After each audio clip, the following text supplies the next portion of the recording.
Code Keepers. As you can see, you see some old faithfuls on the line, and you see a new face as well. And we're dealing with trauma, and we're dealing with loss.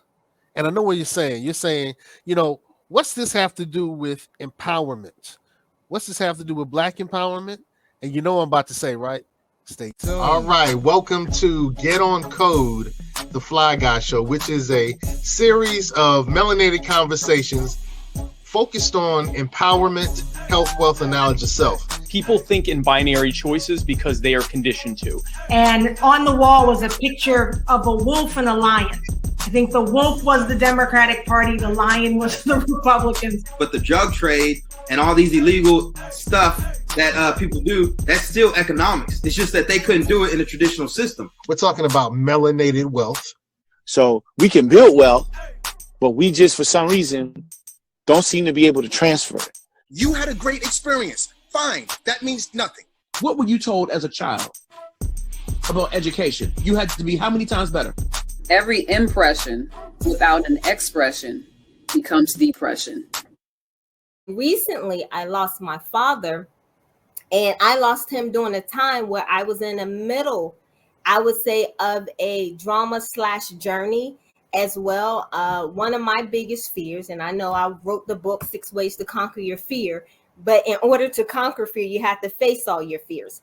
And so one of my biggest fears was actually going to prison. And I did not realize that I had a phobia against it because I had different viewpoints of prison due to the fact of my cousins and my brothers having that cycle. So I was there as a visitor, but to actually have to take a prison walk yourself is totally different. How do we stand on our square? How do we keep it all together when we deal with this type of trauma and loss? Queen Phoenix, you help people while you were in jail. You helped people before you were in jail, and I know you're going to help a bounty of people now that you're out. How do you teach people to deal with the trauma and the loss? Dr. Corprew, how do we teach people to deal with the trauma and the loss?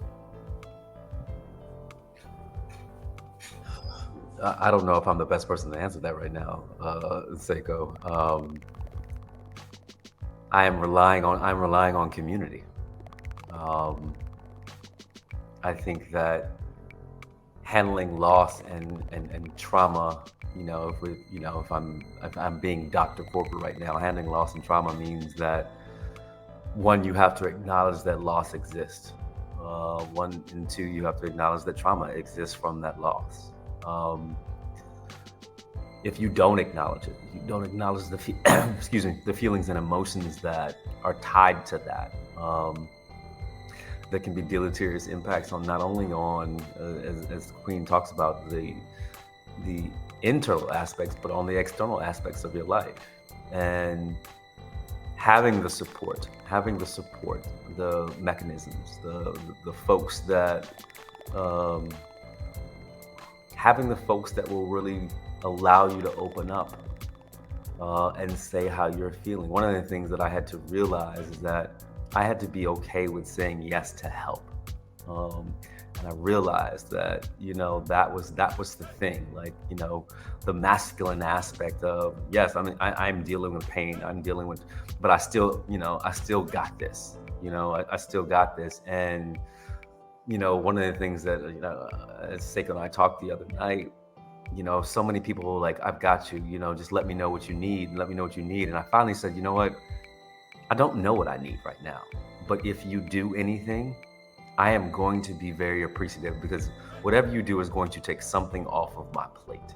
And that is part of this process of loss and trauma, is to allow folks, particularly from a masculine perspective, to allow folks to really love on you and to lean on them and allow yourself to be vulnerable through this period of loss and trauma. And that's something of, for, as I'll say, strivers, people who are out in the world doing things, who are really independent, saying, okay, I'm gonna let you take care of me, is a part of the process of growing and eventually healing, because you cannot do this alone. You know, I say on my show all the time that you need to surround yourself with folks who will allow you to bring your dreams out into the world.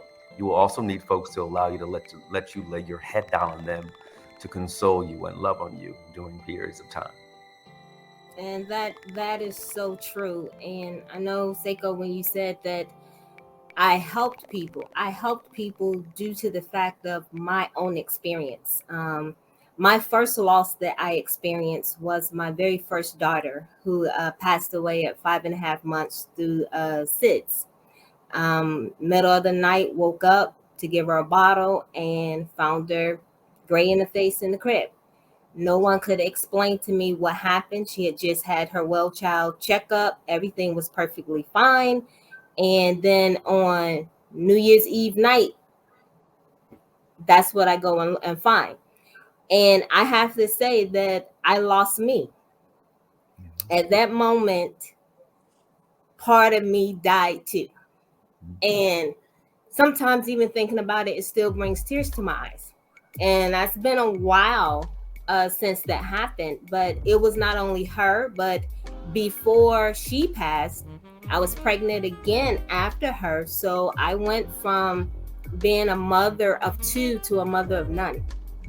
So I had a miscarriage October 4th of that year. And then New Year's Eve of that same year, I lost my first child. So I lost 2 children in 1 year. And so for me as a woman, I started feeling like I was unworthy of being a mother, that it was something wrong with me.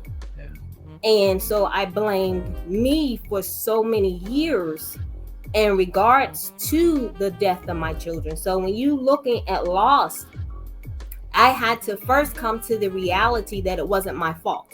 Because sometimes people start blaming them. What could I have done differently? What could I have done better? And it really takes a toll on you. I can't honestly say for me, the loss of my children stuck with me for, I think it's still with me now. I still, like I said, I still keep both of those children's pictures up. Not only that, but I had my son, who's now 25 now. After him, I had another child and gave birth to a stillborn. And this really kind of took me for a loop, because when I went to the doctor, I had no fetal movement. Got to the clinic, they checked me. They officially told me that my baby had passed and sent me home with a dead baby inside of me, because they said they could not get me into labor and delivery that day. So I had to wait until the next day at 7:15 in the morning for them to actually put me in labor, to know for sure I was gonna push out a dead baby. So when I say I've dealt with loss and trauma, and to still be able to walk with my head up, I tell people, yes, I've lost some marbles. I'm the first one to say that. Yes, I am crazy. I tell people that all the time. I do not deny it. And I tell people how it gets you through. Identify and accept the fact you will never be normal again after a loss. It's just impossible, okay? And I always ask people now, what is normal? Truly, compared to what? Because everyone has dealt with some sort of trauma, and trauma and loss change you. And after losing my 3 children, then 2 years after that, I lose my mom, who was my strongest backbone. Yeah, I sometimes I look back over my life and still wonder how I made it over, and how I'm not sitting at hilltop myself playing with my top lip and drooling at the mouth. I feel like sometimes I should have lost this a long time ago. But I can always say it's because of the grace of God. It's because of the foundation of the word that was instilled in me. And when I was born, I had 6 grandmothers. So I was able to know my great grandmothers. I had the blessed privilege of knowing my grandmothers. So it was like a history instilled in me of strong, powerful women that were around me. So it was like God was preparing me for the loss and trauma that I was going to face. Because like he said, he knows our end before our beginning. So it was just like I had that strength from the beginning, but did I break? Yes. And every day it takes a lot to get out of bed. Every day it takes a lot. I mean, when I talk, I go through therapy. I tell people right now, I talk to someone. I have a therapist. And when I talk to her, she still wonders why I'm still sane. And because she's like, you've been through so much trauma in your life. What is it that keeps you going? And what keeps me going is that I look at it that what I've been through is my ministry to help others get through. If that makes sense. What I've been through, it was a reason and a purpose for what I went through. And I feel like if I shrivel up and die right now, that guess what? That story will not be told to be able to help and deliver someone else. So I got to keep pushing. It's not about me. It's about millions and millions of other women that either gone through or can relate with my story, that my strength will eventually give them strength to say, hey, babe, you can continue on. You can get up and push through. So that's what keeps me going, is the other women out there that I know that need to hear my story. I cannot let my story go to the grave with me. I can't. That's unfair, and that's being selfish to us, the rest of the community out here. Everything we go through in life is to be that shining light for someone else. It's not about us. It's about the people that we help along our journey, and the things that you go through, the loss and the trauma that you go through is your ministry for someone else. I agree.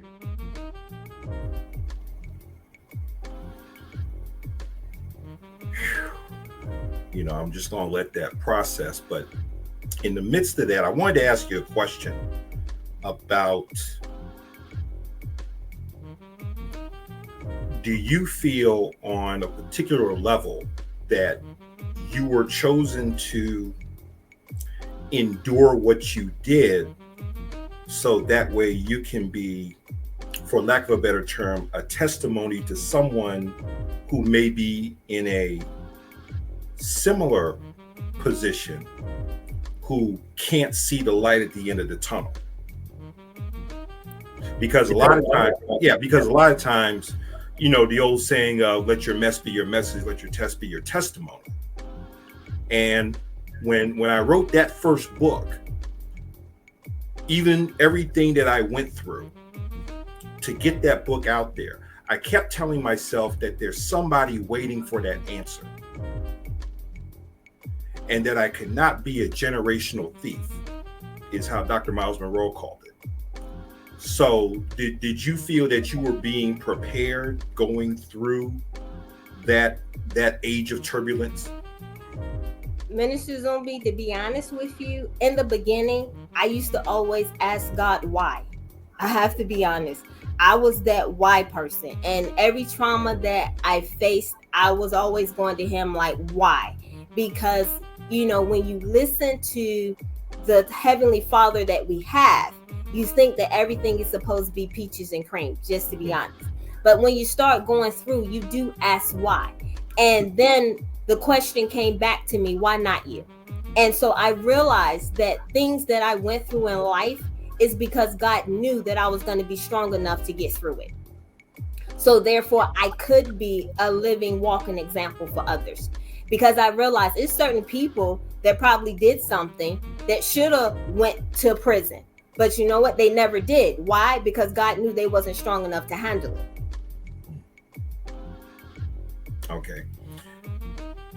And to Doc, I know I had mentioned earlier about what my elder once told me about the manhood journey, about once the father become an ancestor, does the son truly become a man?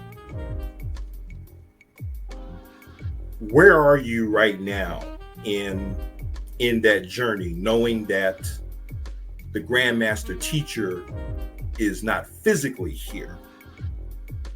And how do you prepare yourself to move forward without that physical presence? That's a great question. That's a great question. I remember at my father's viewing, Minister,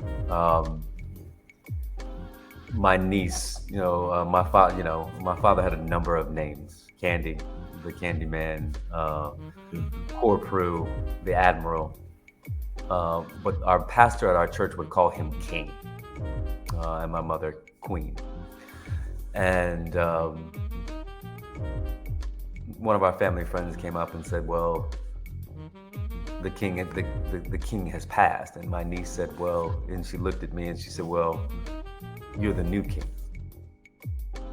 And you think about this passing of the torch, this passing. Like I said, my father was a juggernaut. He was a luminary, and thinking about what his legacy is and how that has then transcends down to me, and what does it look like to be a king that bears the same name as him, that bears the same likeness as him, and to think about what he seeded in me, not in his passing, but what he seeded in me as a child. And Seiko's probably heard this story. My father sacrificed being the first Dr. Charles S. Corprew because he needed to spend time developing and growing his son. And so I not only think about what you're saying, but I look back at the history of the sacrifice of my father and those sacrifices along the way that have allowed me to build wealth, to allow me to build education and knowledge, to allow me to go out into the world. And so now as the king has been laid to rest, I now have the tools that he prepared me to lead, because he had been providing those tools since the day that I was born.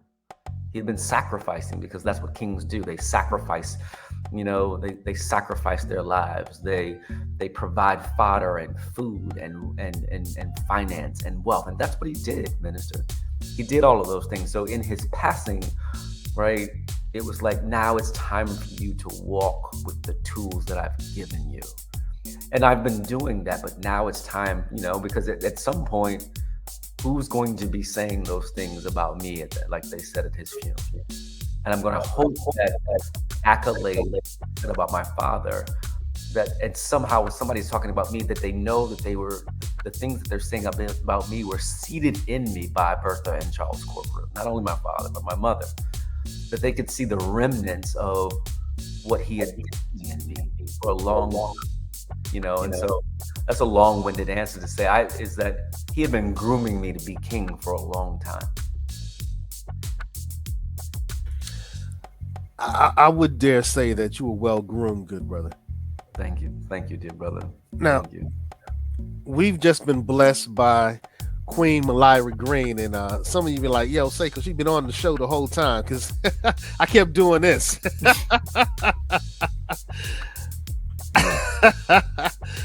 Queen Mylira Green is a professional in this area of trauma, in this area of depression, in this area of dealing with loss. And we talked a little earlier how my recent loss is my mother last week. Dr. Corprew, his father in September. Queen Phoenix, her loss of freedom when she was imprisoned. Before we allow you to go ahead and tap in, can you share with us what type of losses, or because I know you're one of those people who's experienced a lot. What loss? Yeah. Oh man. Well, number one, peace and blessings, everybody. And my losses honestly started when I was 3 years old, when I lost my innocence. I was exposed to sexual things at 3.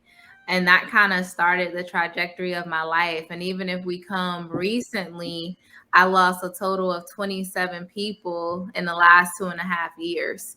And these are people that I've had relationships with for a very long time.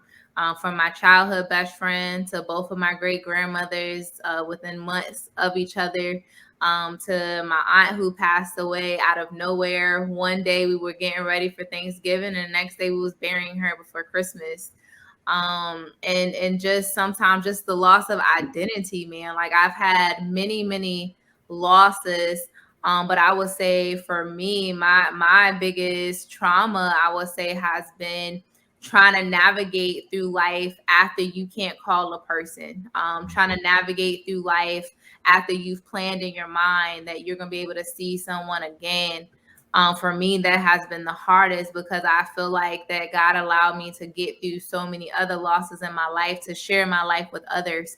And then when those people are no longer here for me to share my life with, it has been very bananas. So I try my best to show up for people, the best that I can, give people flowers when I can, because I do understand that trauma happens when something comes out of the norm, and loss for people, as much as we hear about it all the time, that's never normal.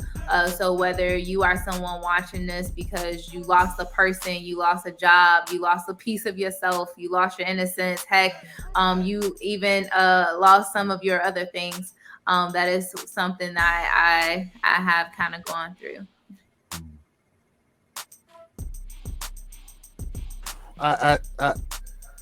How do we help people through loss?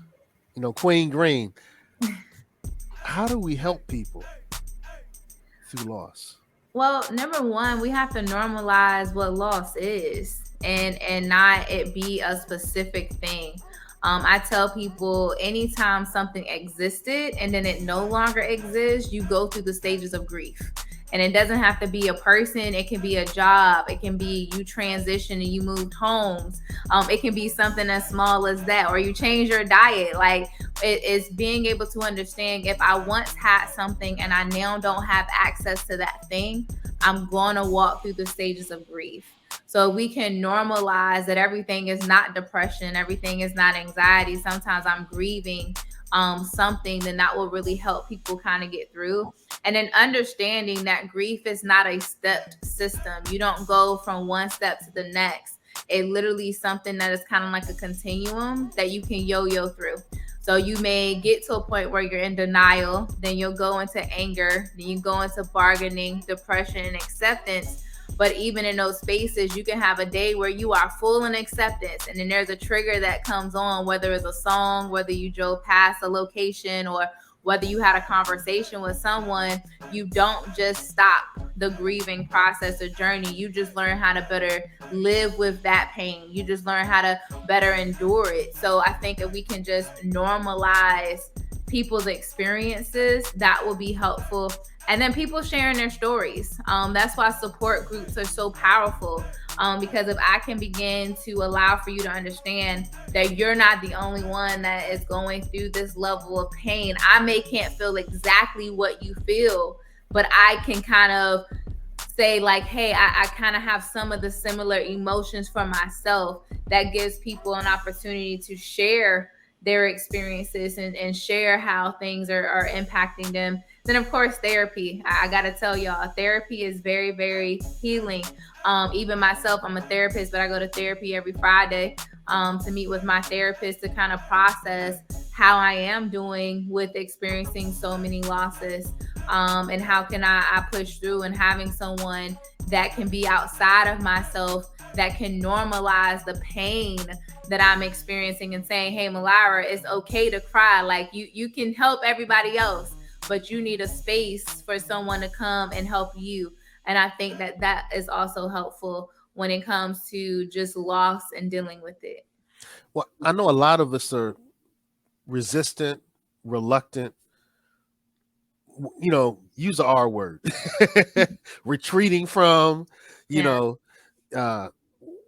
from therapy, from seeking help, from somebody else getting in our business. But you're a living testimony to me that therapy works. You spoke in our last show that you participated in on some of your suicidal attempts. Yes. Did therapy help you with those? I mean, you're here now. And so, we can say it's the grace of God. We can say it was the ancestors coming through. We can say it wasn't your time. but can we say that therapy is one of the reasons that you're still here? Listen, therapy has gotten me through so much. I have been dealing with mental health challenges since I was 13. And being 13 years old and looking at what was called a PHQ-9 and all these other things, I realized what I was experiencing to now recently starting back in September after, like I said, losing over 27 people in 2.5 years. My therapist for me is my safe space. And I pride myself on being a therapist that tell people I go to therapy because I have PTSD. I live in suicidal ideations on a norm. A couple months ago, I actually was placed on a safety plan because my therapist was concerned that I was going to take my life because of the thoughts and things that I had. But I'm very open and honest because for me, I honestly do not care if my license gets taken away by the personal experiences that God allows me to go through, because I share my experiences to let people know, like, hey, I actually do this for a living, but I also need help. I actually do this for a living, but I also have thoughts. I actually do this for a living, but I still have to deal with my own human emotions and things like that. So I would say my therapist literally saves my life. I look forward to seeing her every Friday because I'm able to have that safe place to bounce off my experiences, to ask the questions that I need, and to grieve and being okay to grieve and have a human experience.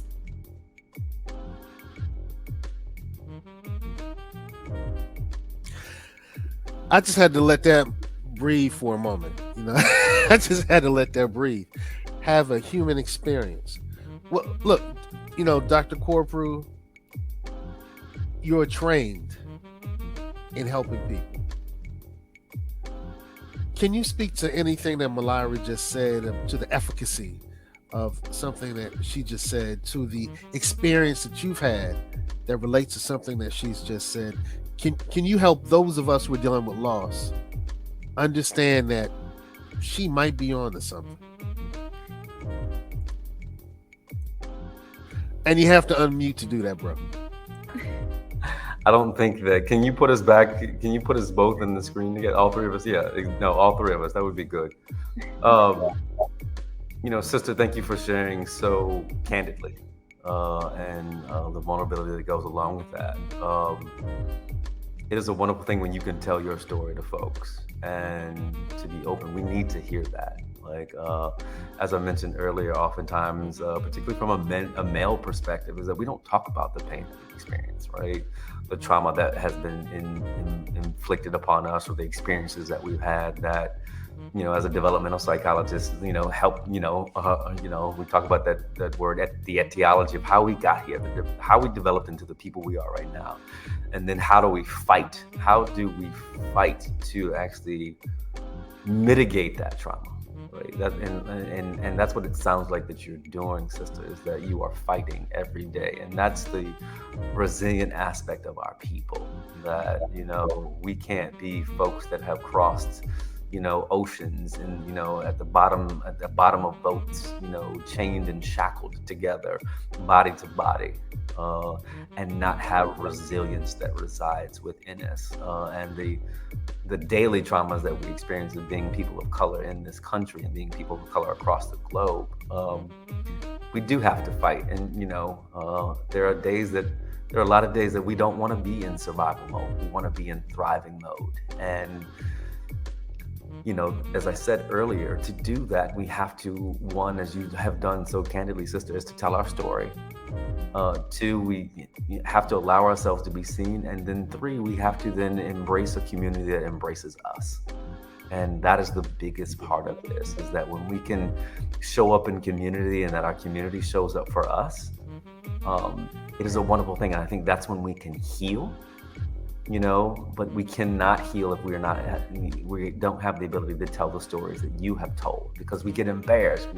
You know, or not. I don't want to say embarrassed. The word is shame. That's what I'm looking at. The word, there might be experiencing some shame, and to be shame resilient is to say, I'm going to tell my story, and if it bothers you, then, you know, I don't know if we can cuss on your show. If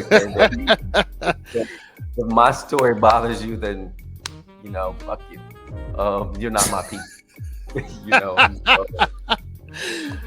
yeah. But we have tappers in like Darwin Navas. Now I don't think Darwin is a code keeper. Might be a master student. I'm not necessarily sure, but Darwin says men talking about their feelings openly.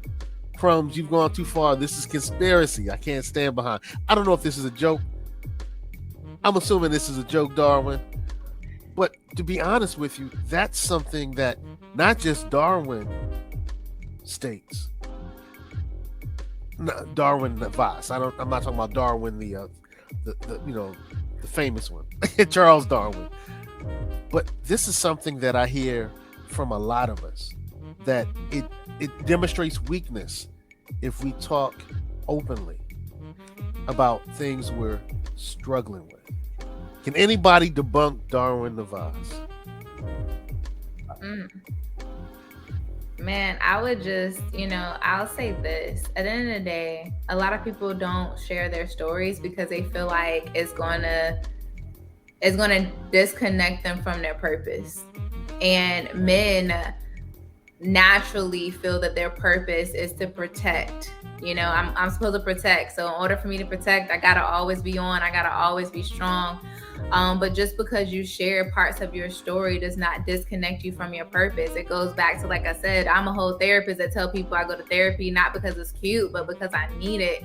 But it doesn't change my purpose. It doesn't change how I can actually talk to people and get in therapy sessions and actually make breakthroughs for the people. Majority of my clientele right now is actually men. Men that is understanding, like, I can either continue this machoism or I'm going to actually do something about how I feel, because how I feel is impacting my children. How I feel is impacting how I show up at work. How I feel is impacting my ability to even protect, because I don't even feel protected myself. So I think it all comes to the fact of men giving themselves permission to shift their perspective. If you can change your perspective, you can change your life. And we need to do a lot less of how things have always been and ask ourselves how we actually want them to be. Do you want to be that person that is constantly trying to seek air because you have this power syndrome that you have? Or are you going to be a person that's going to learn how to breathe again? And being able to still be that safety and security for everybody around you. But if you're not safe and secure in yourself, that safety and that security is just a facade, and it's going to fall apart eventually. And that's why we do have men that's, like this month is National Domestic Violence Month. We have men that's abusing people. We have children that's being killed because people just won't shift their perspective. So for me, it's not even about telling you to change your mind. And I know it was a joke, but it's one of those jokes that I do take seriously, because I have a little black boy that I want him to grow up and be able to tell me, Mommy, I'm sad. Mommy, I'm not happy. Mommy, you hurt my feelings. We practice that in my house. Do it always work? No, because he still be doing however he feel. But I want to cultivate that experience for him and show him that he can be strong, yet emotional, and he can be emotional and still have a space of safety and forgiveness. So I just think it takes people doing something different to see something different and see it working, is what I would say.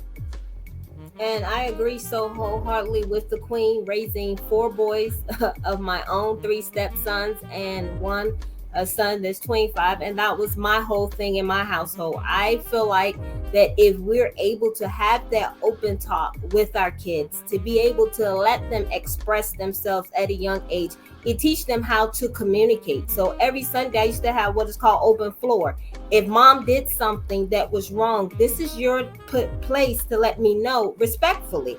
And if I need to explain why I did something, it gave me an opportunity to explain it to them, as well as gave them an opportunity to share how they felt about it. And this is the only way we're going to be able to stop and prevent domestic violence. People don't realize, but it is a buildup from things that happen to boys at a young age where they were trauma happened to them, but they have not been able to talk about it. They say, take it to God or pray about it, especially in our community. And they don't have no place to release it. So then when it builds up and they finally snap, we wonder why they're being so violent or they're acting out. and it becomes a buildup.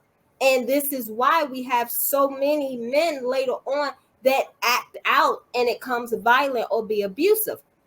And so I say this is the game changer of being able to have our young men being able to talk their feelings out and let them know it's not a weakness, but it's a sign of strength. When you can cry, that's a sign of release, which then will make you even stronger to be able to think a lot clearer, to be able to make better decisions. And this is one of the things that even as women, we need to stand behind our men to let them know it's okay without putting them down or giving out smart jokes. Because if you look at it, most of the time, boys, when they're growing up, it's no buildup. They tear each other down and call it a joke.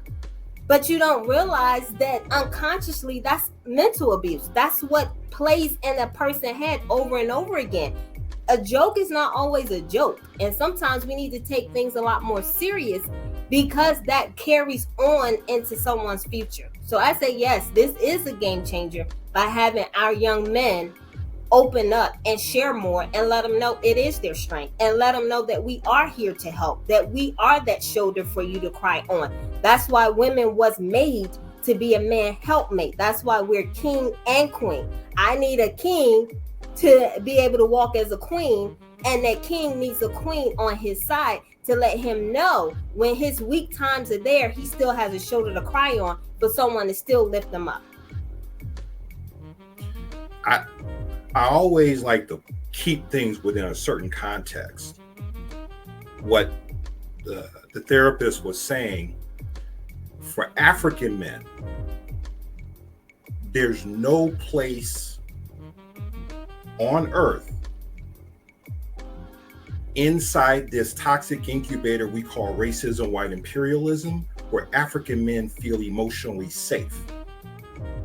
Because when you're in a perpetual state of war, you don't get to enjoy being a normal human being. Okay? So when you're in a constant state of war, you know, there's an old saying, there's no rest for the weary. So how do you bring African men who deal with a war zone physically, mentally, emotionally, spiritually? Where's the normalcy in that? Because I don't want us to look at a certain thing within a vacuum, where how do we make sure that we can produce healthy African people inside this toxic incubator we call racism, white imperialism?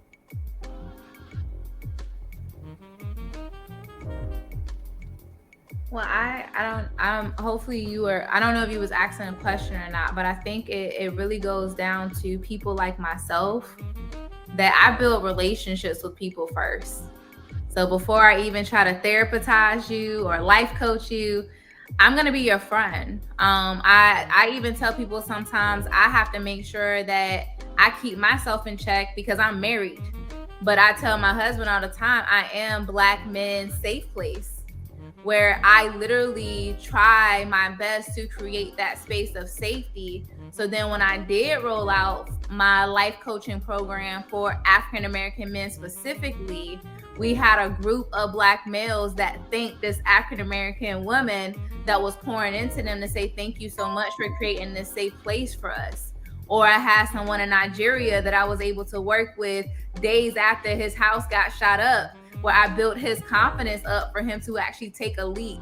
So I get you don't want the vacuum, but I will say there are some people that are out here that's trying to create these safe spaces. And sometimes, not all the time, but sometimes we got to get to a point where, yes, there is a race war. Yes, there is things against us. Yes, you know, we have to do all these things, but eventually we have to say, well, what do I have access to right now?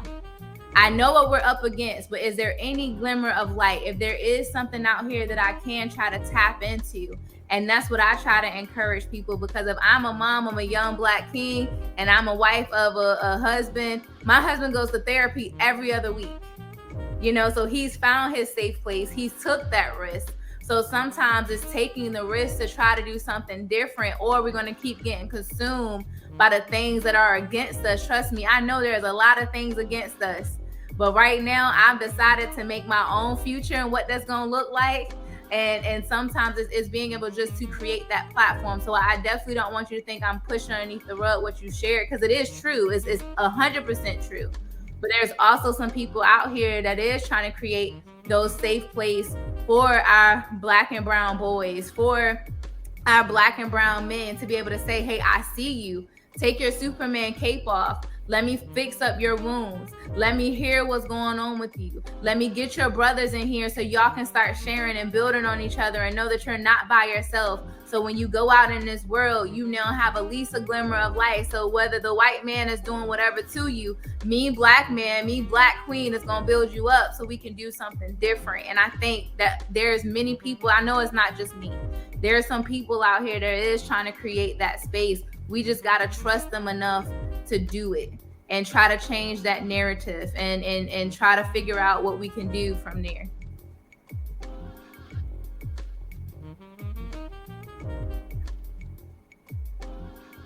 I just want to say this really quickly. You know, the one thing that I've noticed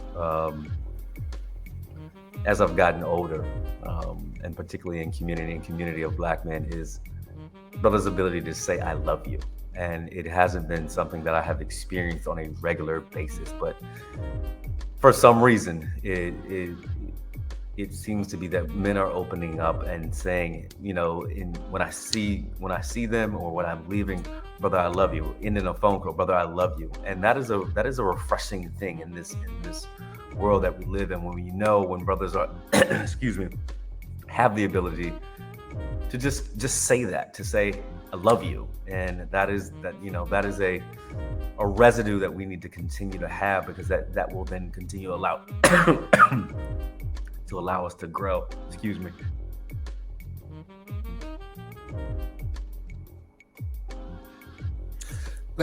It's interesting that you started coughing when you said I love you. I mean, because that can be challenging. You know, just saying that can be challenging. That definitely can be challenging. Why is it so challenging for us? Is just fear of being considered, you know, homosexual or transgender or whatever, or what really is preventing us from saying, "Yo, Zumbi, I love you, bro"? What's preventing us from doing that?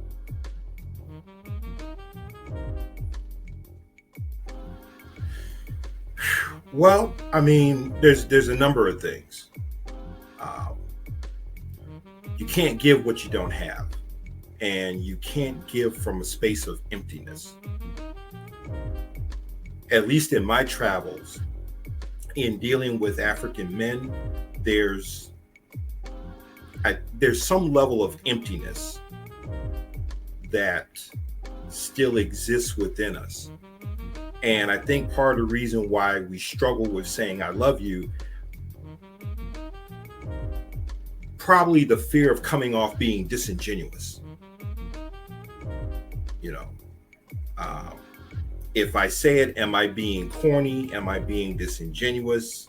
Am I being facetious? Where it's not coming from a genuine place. You know, having played college football, I was pretty much like the de facto therapist, if you will, where I'm hearing guys who wanted to be this Mac or this player, but they've got a girlfriend back home who's the mother of their 2 children. And it's like they're stuck between playing this role at college and wanting to be with the woman who gave birth to his children. And a lot of guys struggle with that, where they don't know, when do I stop being this character of a Mac or a player, and when do I start being a family man? You know, so that's just one example, I think, because many of us get caught up in situations where we don't know which way is up. Are you saying that it's hard for us to say I love you, bro, because some chick at home with the kids? Yeah, I'm trying to pull it together, bro. No, it's real talk. It's real talk, because because we've been conditioned to be a certain thing, but the reality is something totally different. I'm just giving you an experience I've had, in college years with teammates. And I've just seen that play itself out. Okay. All right. Okay. You've seen it happen in real life. Right.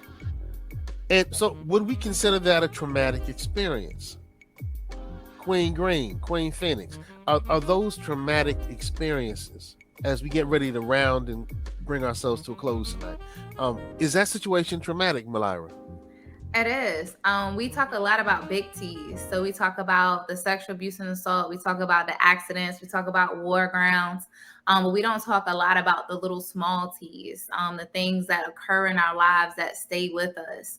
And as the king was talking, the thing that stood out for me, he said, you can't give what you don't have. That's something that Wayne Dyer says. He says, if I ask you for 12 oranges and you ain't got it, you got to go to the store and get these 12 oranges. And we're expecting for people to show us that they love us, or to say, I love you, but they don't even have it themselves. So it really starts with self-love. And some people don't have self-love because they had so much trauma that told them not to love themselves. So where do you start? And again, I'm gonna go through this really fast. I'm gonna give y'all the Suffolk version, so bear with me. So when it comes to self-love, number one, you got to get in bed with your story in order to conceive your purpose. You got to embrace those parts of you that you do feel is traumatic. Not that the world says it's traumatic, but what you still have stuck with you. When I can begin to acknowledge that, I can change it, because then that gives me empowerment. Empowerment means I choose where my power lies, not the story that the world says my story should be, but in who I truly am, what I want to do. Because then once I can do that, then I know that I'm lovable. Once I know that I'm valuable enough to get love from people, I'm going to be easy enough to give it to you, because now it's not transactional, it's reciprocal. So what I give to you, you're going to give back to me because I know I deserve it. Then the F is faithful. You got to be faithful to your goals. Like at the end of the day, you have to know what you're pursuing.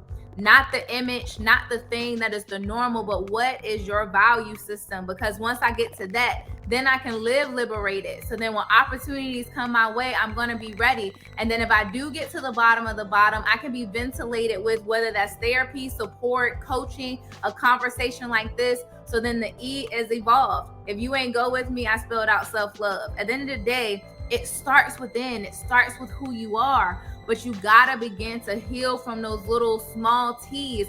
And sometimes those small T's is the messaging that men is getting on a daily basis of who they're supposed to be. It's okay for men to talk about how many people they slept with, but it's not okay for them to talk about how many people actually hurt them. You know, like we gotta change the messaging and really begin to love who we are on the inside, because then that's the only way that a brother can start to say, I love you. I hear my husband all the time get off the phone with his homies now to say, bro, I love you. And I love that for him, because now he gets it, because he now loves himself. So get in bed with your story, change that bad boy, and then the trauma will allow for you to now learn from it and not hinder you to say, I love you to your brother and not feel a little certain way. Doc Corprew, Mr. Cough a lot. You got jokes. You got jokes. Sister, you are preaching tonight. You know what I'm saying? You are like literally laying it down, and our ability to talk about our trauma. You know, as you said, it's easy for men to talk about how many women that they've slept with, but not easy to talk about how many people have hurt them. You know, and that in itself is a revolutionary thing when it comes to healing. Like, let's talk about that pain. Right. Let's talk about the people that, you know, that have egreged against us, and move, and then have the ability to move past that. You know, I think that's the thing. Once we, you know, if we're talking about this from a therapeutic sense, like we have to have the ability to move past trauma.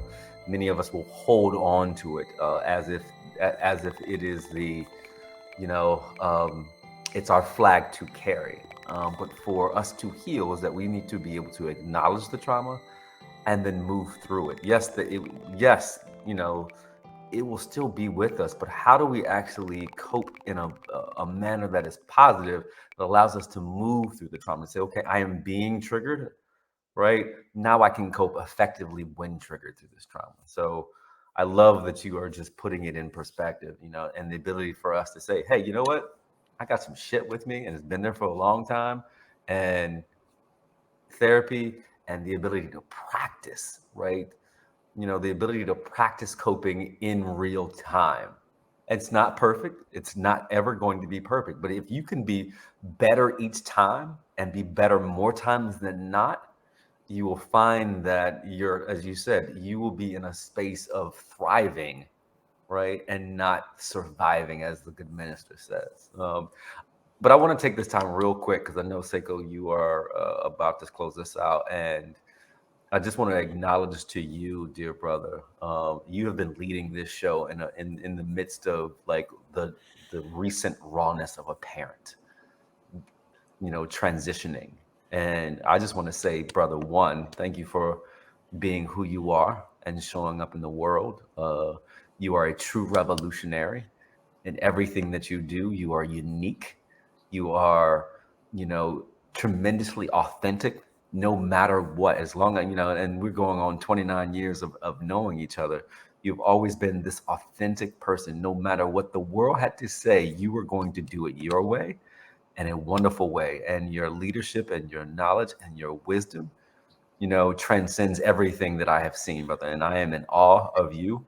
So thank you for putting this together. Two, right, brother, I want to say that I love you, you know, tremendously, and for who you are. And during this time of loss, know that I and our line are with you every moment and every second. Your sorrows, your joys, and you know the rest are, you know what I'm saying? That we are here with you through this period. I know that your king and your mother, your queen, were so much a part of your life, right? And that you loved on them until the very last second they were in this world. So thank you for being the consummate son, the consummate leader, the consummate revolutionary, right? Thank you for all you do. And we know this time, right? You know, doing everything that you're doing right now, uplifting your community in this period of time is a sacrifice that you always give. So thank you, brother. Thank you. Thank you for all that you do for the world, and know that all of us on this screen love you and are here with you during this time. Within the so-called Black community, money circulates. In other words, stays in the community one day. In our Latino community, it stays in 1 week, 7 days. All right. And in the Asian community, 30 days. And, you know, Jewish community, a little more than that. And then the general white community stays in there for unmeasurable amount of time. So the HR Green Book is our strategy to address the circulation. And it's simply a directory in online and in an app form. The app's coming soon, where we can find our businesses. Let's see who we have here. So right now we have 14 food trucks. Let's look at restaurants. All right, so let's say I want to look at a restaurant. Let's go with DJs. You know, I'm a DJ. Let's see who else is out here in the DJ world in Hampton Roads. List your business with us. You can simply go to List with Us, and you'll see that there are some options, and we invite everyone to take the free option for right now. So start your search today in the HR Green Book, and let's make sure our money circulates stronger and longer.